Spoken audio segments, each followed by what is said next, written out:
Look around these halls, stranger. Take in these vases, these tapestries, these creaking statues and broken mosaics. They all have stories, these things. Stories that I shall relate to you. I'll be as truthful as I can, though sometimes my memory slips, and some of the stories passed down to me have become confused in repetition or embellished by poets, or were never true to begin with. And besides, some of the things I shall tell you, they're so astonishing you may not believe them anyway. Many cities will fall in this story. Few will be as magnificent as Babylon, once the largest city in the world. A city where gardens grew from rooftops, nourished by the sparkling Euphrates, which flowed right through Babylon's heart. A city ringed by lapis blue walls and gates that bore the names of gods. Darius, newly crowned king of the Persians, was not here to admire the sights. The Babylonians rejected the rule of Darius, and so he responded as Persian kings do, with thunderous wrath. From their vast realm, the Persians brought forth every tool of destruction they could muster. Looming siege towers, battering rams with heads of iron, arrows wrapped in burning flax. To Babylon, the Persians brought death.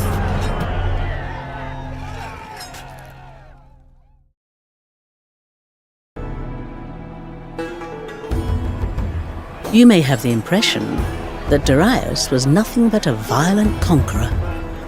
And indeed, he crushed all who opposed him with brutal force. But he was also an admirable administrator.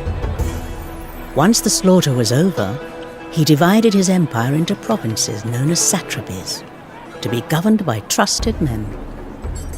On the western edge of the empire lay the satrapy of Lydia, which Darius gave to his half-brother, Artemisia. A remote posting, though not an unpleasant one. Lydia was a wealthy land of fine horses, gold-bearing rivers, and wine to rival any Mediterranean vintage. Along Lydia's western coast was a region called Ionia, and here dwelt Greeks, who many centuries ago had planted colonies along the Ionian shore. These Greeks rarely caused trouble for their Persian masters, and so long as they paid their tribute on time, the Persians were happy to leave their foreign subjects to their own devices. Enter Aristagoras, ruler of the Greek city of Miletus, a man whose ambitions regularly outstripped his capacities. His head filled with imagined glories, Aristagoras went to the court of the satrap at Athens and proposed a scheme to his master. If the Persians would provide Aristagoras with a fleet, he would conquer the island of Naxos for the great king. Artemisia was intrigued. Naxos was a gem that would surely please his half-brother the king. And so Artemisia summoned all that the expedition might require: shipwrights and steersmen, baggage handlers and quartermasters, cedar wood for triremes and cornel wood for spears, plump goats for eating, and white lambs for sacrifice. A glorious conquest seemed sure to follow.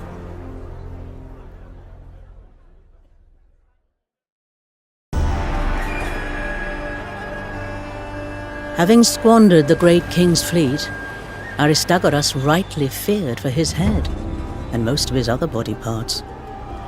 But fear can make men do unexpected things.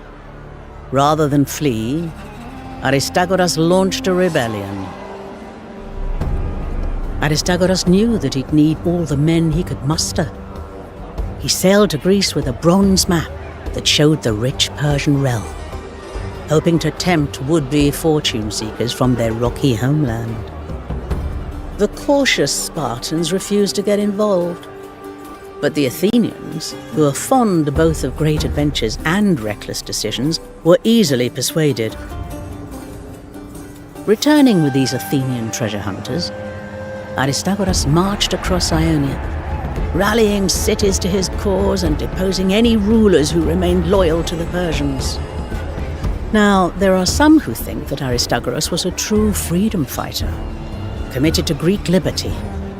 Others say he acted out of desperation or embarrassment. Others think he wanted only greater power for himself. Whatever the truth may be, Artaphernes' once peaceful satrapy was now the site of a major rebellion, led by a man with nothing left to lose.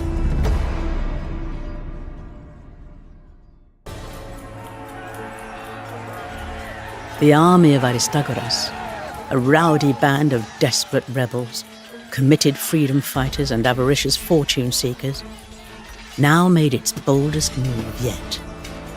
They descended upon Sardis, the mighty capital of Lydia itself, where Artaphernes governed in luxury. Like wolves ravaging a flock of lambs, the Greeks swarmed through the streets, overwhelming the unprepared garrison. Artaphernes watched on in horror. How had Aristagoras, who couldn't take tiny Naxos even with a Persian armada on his side, swept into Sardis uncontested? In what seemed like mere moments, the Greeks had seized the whole of Sardis, all except the Acropolis, where Artaphernes prepared to make his stand.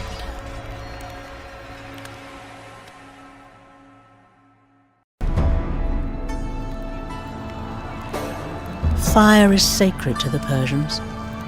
In fire they see the light and truth of their supreme god, Ahura Mazda.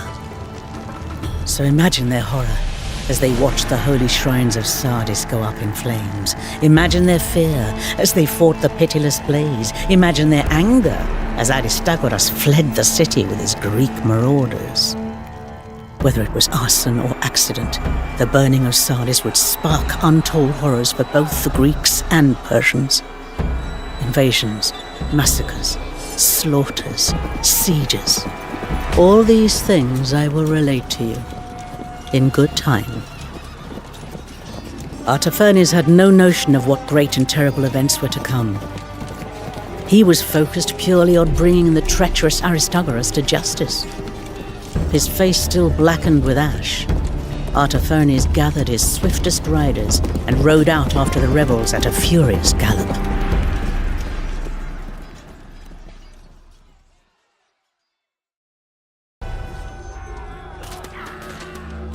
Like a boxer sent reeling by an unexpected blow, who then turns on his foe with renewed fury, Artaphernes landed his first counterblow to the rebellion at Ephesus. The Persians fully expected this uprising to shatter at the first sign of adversity, and yet the Greeks continued to resist. Artaphernes knew what had to be done. He directed the full might of Persia against Miletus, home city of Aristagoras and epicenter of the rebellion. This was no small undertaking. Miletus was a mighty metropolis, famed for its wealth. From its bustling harbour, Miletus had seeded the shores of the Black Sea with dozens of colonies. Now that harbour hosted the entire Ionian navy, its triremes bristling with fierce Greek marines. A formidable target. But Artaphernes was well acquainted with the endless squabbles of his former subjects, and knew that with a single loose thread, he could unravel the entire Greek alliance. Artaphernes soon found just such a thread. The Greek sailors were on the verge of mutiny, having been driven to exhaustion by the endless drills of their relentless admiral, Dionysius. Artaphernes had found the soft underbelly of Miletus. Now, he made ready to slit it open.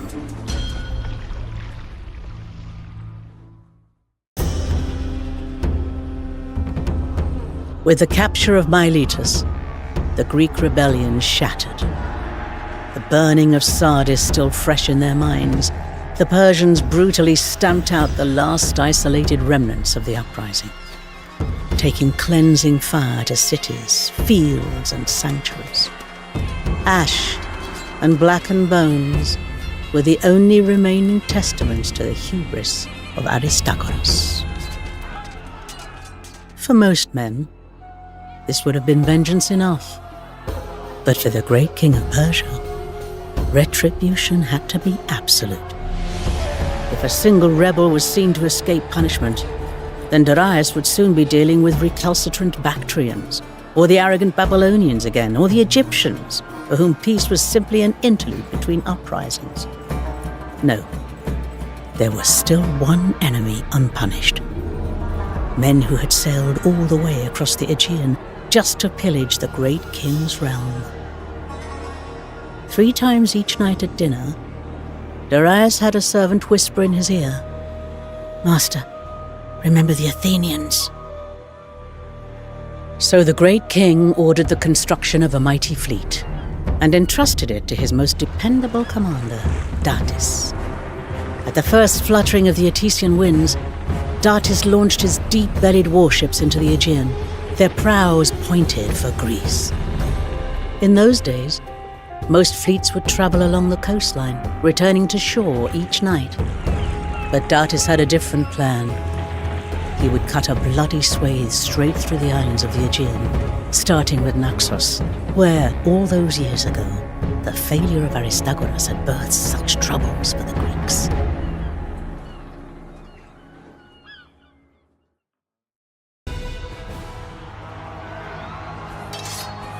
Such was the fury of the Persians. Such was the vengeance they exacted on traitors, oath-breakers, and temple burners. And though the Athenians had sent only 20 ships to aid the Ionians, they too would face the great king's wrath. Panic spread throughout Athens. At this time, the city was far from the grand metropolis it would later become. It had no navy, no empire, no Parthenon. Even its democracy was barely 2 decades old. Yet now, like a storm-tossed fishing boat facing a towering wave, little Athens was on the brink of being engulfed. Like good Democrats, the Athenians elected their generals, 10 each year, and it was these men who now debated what to do. Among these generals was Aristides. Aristides the Just, they called him. As upright a man as you'll ever meet, his commitment to his city faultless. And then there was Themistocles, his lifelong rival. Themistocles was an outsider from an obscure family. He was a radical, audacious in thinking, and he was a schemer who never put justice ahead of expediency. But in this desperate hour, these ambitious men agreed that the bold Miltiades should take supreme command. Miltiades ordered the Athenians to muster at the plain of Marathon, there to await the Persians. There was little time left to prepare. Across the Euboean Gulf, the Athenians watched the Persians burn Eretria and knew they were next.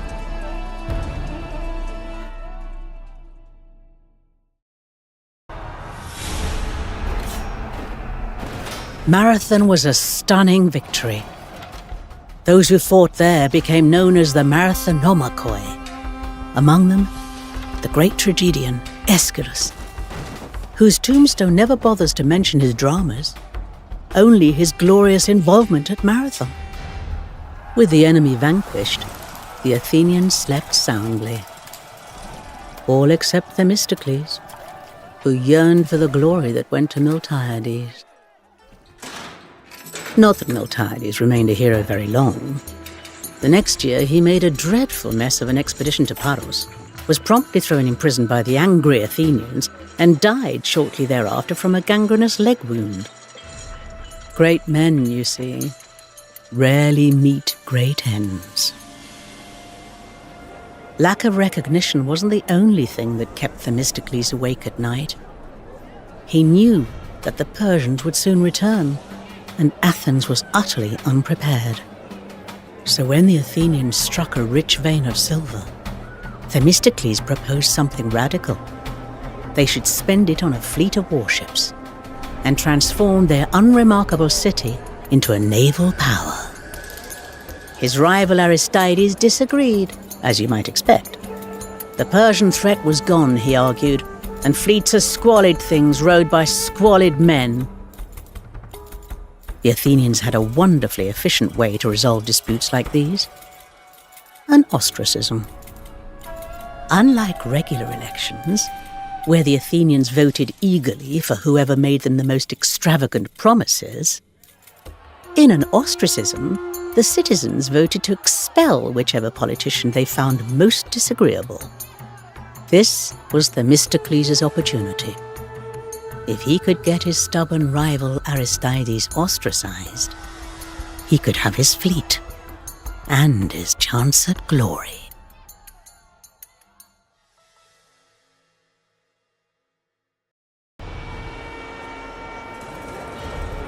Just as Themistocles predicted, the Persians were readying another invasion. King Darius had died, but his son Xerxes was no less warlike.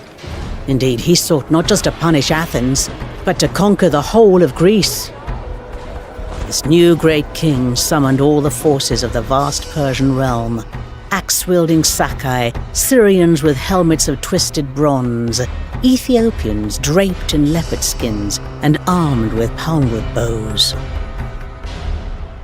At the Hellespont, they gathered in their thousands. A host so enormous it drank rivers dry. The great king ordered a bridge of boats constructed between Europe and Asia. The two continents yoked together like ill-matched oxen. Xerxes would force the sea itself to bend to his will. The Greeks called an urgent council.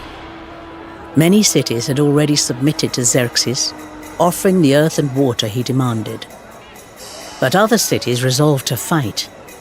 They pledged to unite their forces and cease their feuds with one another. A most extraordinary thing for Greeks to do, you understand. Together, the allied Greek cities devised a plan. King Leonidas of Sparta would march to the mountain pass of Thermopylae, there to await the Persian army.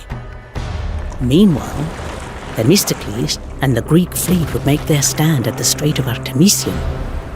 With the narrow terrain on their side, and desperation coursing through their veins, the Greeks hoped to halt the Persian flood, or dam it, long enough to buy time.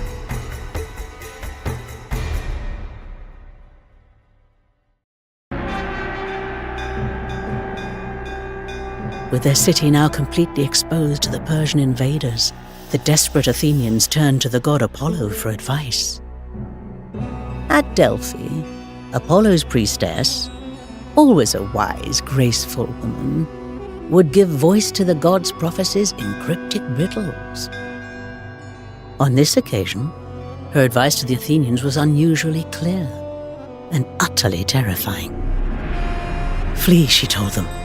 Flee to the ends of the earth. The Athenians begged for a second audience. Apollo, apparently forgiving this impertinence, now offered one ray of hope. Whatever else may occur, intoned his priestess, the wooden wall would remain intact. This was very encouraging, until the Athenians realized that they had no idea what the wooden wall was supposed to be. Some argued that it meant the palisade around the Acropolis, and wanted to make their stand there, but Themistocles persuaded the Athenians otherwise. The wooden wall, he said, meant the fleet. And so the people of Athens extinguished their hearths, left behind the tombs of their ancestors, and trudged down to the harbour at Pyres, there to board the fleet with all they could carry. After ferrying the women and children across the Saronic Gulf, the fleet moored in the Bay of Salamis with the rest of the Greek allies. There, they watched with anguish as the Persians marched into Athens and torched their undefended homes. Like bulls who reach the sacrificial altar and spook at the baying crowd below, the allies began to panic. Many wished to flee. But there was to be no escape. The Persians blockaded both exits from the Straits of Salamis, trapping the Greek fleet. There are some who say that it was the scheming Themistocles himself who tipped off the great king, forcing his allies to stand alongside him. I know not whether this is true, but I do know that Themistocles would do anything for his people. Now, trapped in the straits of Salamis, the Greeks had only two options: victory or death.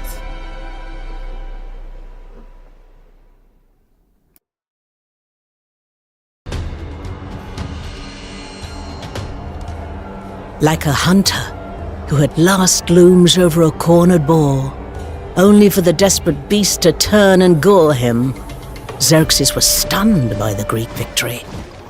Themistocles seized this advantage. He tricked the great king once again, sending word that the Greeks would sail to the Hellespont and destroy the Persians' bridge back to Asia. Having seen quite enough of Greece already, Xerxes fled as fast as his palanquin bearers could carry him. The Greeks, who usually loved nothing more than fighting each other, had seen what could be achieved through unity.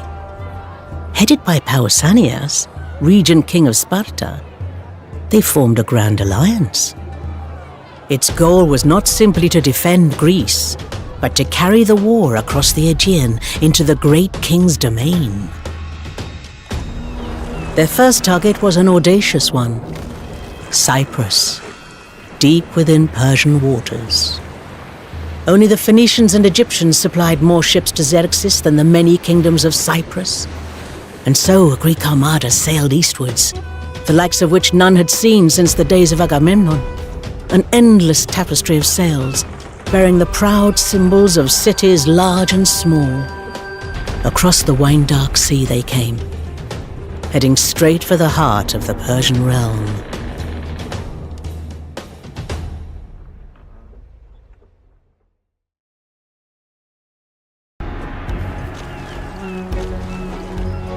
The Greeks were in high spirits. How could they not be, after the miraculous victory at Salamis, and then the daring strike against Cyprus?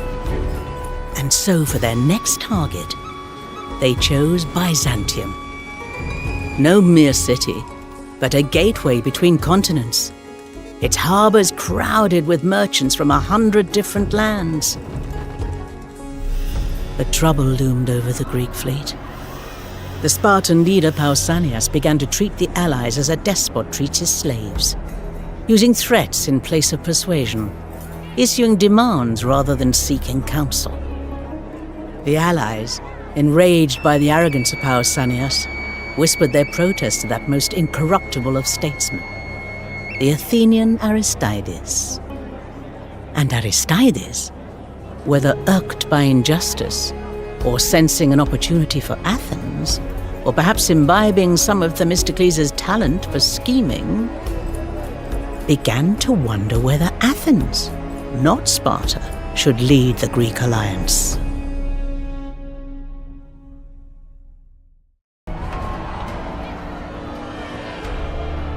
Accusations rose against Pausanias until Sparta finally recalled him, and into the waiting arms of Athens the allies willingly came.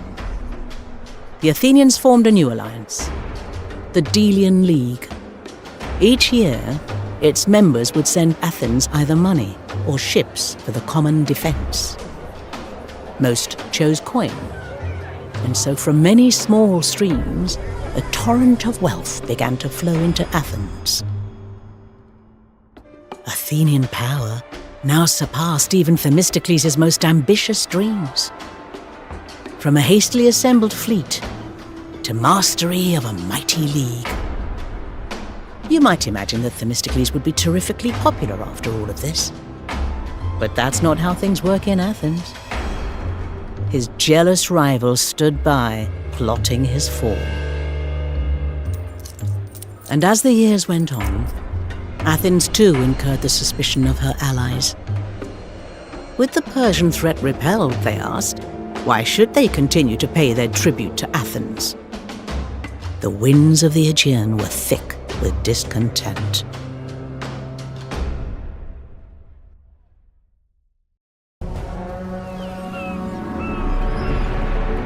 And so the Delian League became the Athenian Empire. And Themistocles, like all who become great in Athens, suffered his fall. Exiled from his home by jealous rivals, he ended up volunteering his services to none other than the great king of Persia, who reasoned that the Persians' greatest foe might prove their most useful servant. So Themistocles ended his days a loyal subject of the Mede. As I said, great men rarely meet great ends. Decades passed. The Athenian Empire grew to new heights under the wise statesman Pericles, who governed with his beloved Aspasia at his side. Athens, burnt to a husk mere decades earlier, was now a marvelous metropolis, resplendent in glittering marble, prosperous and confident. The city of Athena nurtured a golden age of art, philosophy, and architecture. But the days when Athens fought side by side with Sparta were long gone. Greece fractured into two great powers, the Athenian Empire and the Peloponnesian League, circling each other like yellow-eyed wolves. One hardly needed the foresight of Apollo to see that war was coming.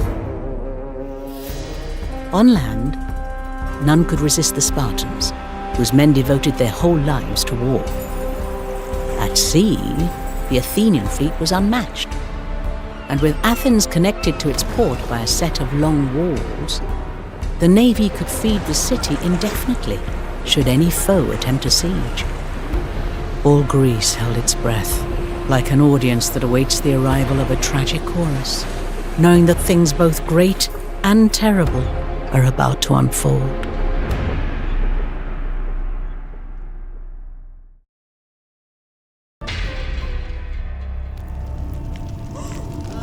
The plague killed Pericles, and with him Athens' steady hand. Perhaps Pericles was fortunate in a way. He died at the height of his fame, before he could suffer the inevitable downfall of great men in Athens. But enough of Athens. Let me tell you of the Peloponnese, homeland of the Spartans, where jagged mountains loom over plains riven by earthquakes. All along its rugged coastline came Athenian raiders. Triremes drove their bronze-clad prows onto Peloponnesian shores, vengeful hoplites swarming out like hornets. For the most part, the Spartans were unsuited to deal with these raids. They've always been a slow, ponderous people. The dashing general Brasidas, however, was no typical Spartan. Energetic, gregarious, eloquent, sharp in thought and quick in action. When Athenian raiders came to Methone, the town cried out for just such a savior. If only Brasidas could make it in time.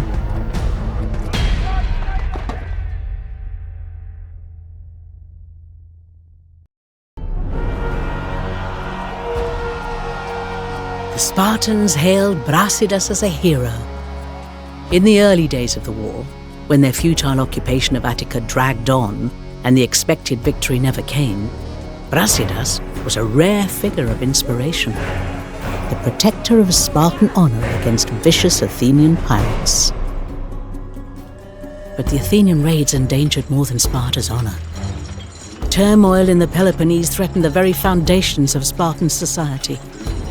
Centuries earlier, you see, the Spartans had marched across the mountains into Messenia, conquered its entire people, and forced them into perpetual serfdom.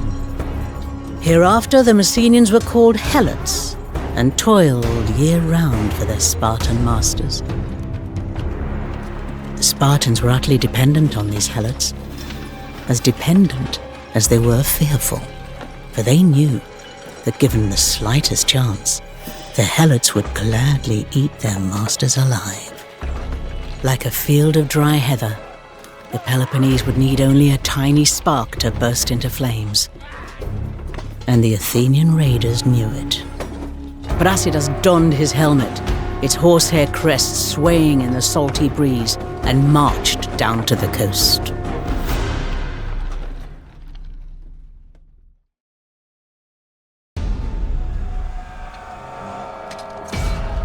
The Spartans fought off raid after raid, but they knew that the black-bellied ships would keep coming, unless they could force the Athenians to direct their attention elsewhere. An opportunity soon presented itself, courtesy of a suggestion from the wily Macedonian king, Perdiccas. He brought word that many of Athens' allies in the far north were wavering in their commitment. Ripe fruit, perhaps, to be plucked from the enemy alliance. Quite the trek for most Spartans, who spend as little time away from their homeland as possible. But Brasidas was not like most Spartans. He gathered an army, its strength bolstered by thousands of helots, to whom he promised freedom in exchange for brave service. Northwards they marched, the red-cloaked Spartans at their head, ready to plunge their spears into the Athenian Empire's naked flank.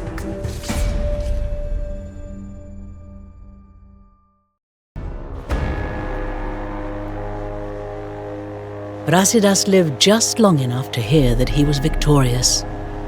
This, for the Greeks, is the perfect way to die, expiring at the very height of one's glory. Some say that there was something in Brasidas that sought death, that yearned for it. Not for him a quiet senescence tending his vines. He would die with Ares watching. The Greeks are always at war with each other, but they usually resolve things quickly. They find a suitable plain, line up opposite each other, and settle their disagreement in a single brutal clash. But this new, interminable kind of war was exhausting. And with the deaths of Brasidas and Cleon, both Sparta and Athens had lost their most energetic leaders. So they took to diplomacy and signed a peace treaty that was to last for 50 years. They were fighting again within a decade. And the Athenians, always quick to make terrible decisions, resolved that the surest path to victory was to open up an entirely unnecessary new front, in Sicily of all places. The Athenians tried to enclose the Sicilian capital of Syracuse within a vast stone wall. To stop this, the Syracusans tried to intercept them with a counterwall of their own. This is about the height of Greek siegecraft, I'm afraid. After months of this walling and counter-walling, the Syracusans' resolve began to waver. But just in time, reinforcements arrived from Sparta.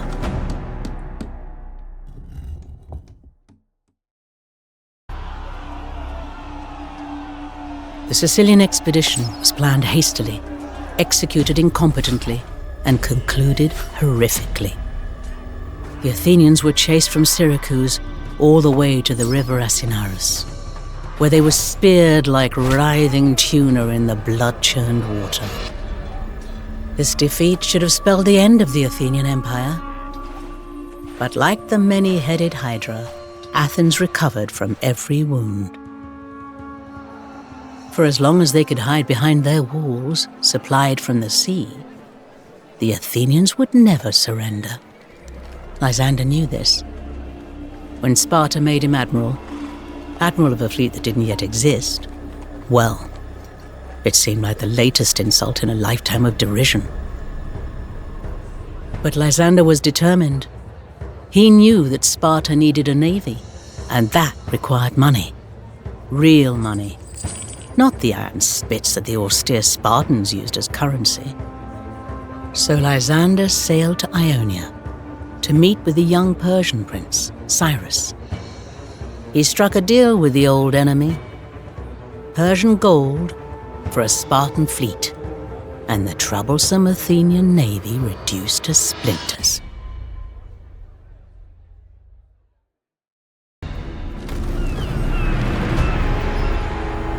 Like a razor-beaked hawk swooping down on a crowd of startled jackdaws, Lysander shattered the unsuspecting Athenian fleet.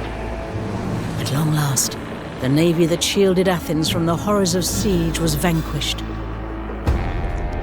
Lysander bore down on Athens, determined to have his victory, but not before driving every Athenian garrison out of Asia Minor, so that their city would be packed with hungry mouths. No fleet, no hesitancy, no law, human or divine, stood between Lysander and the triumph he sought.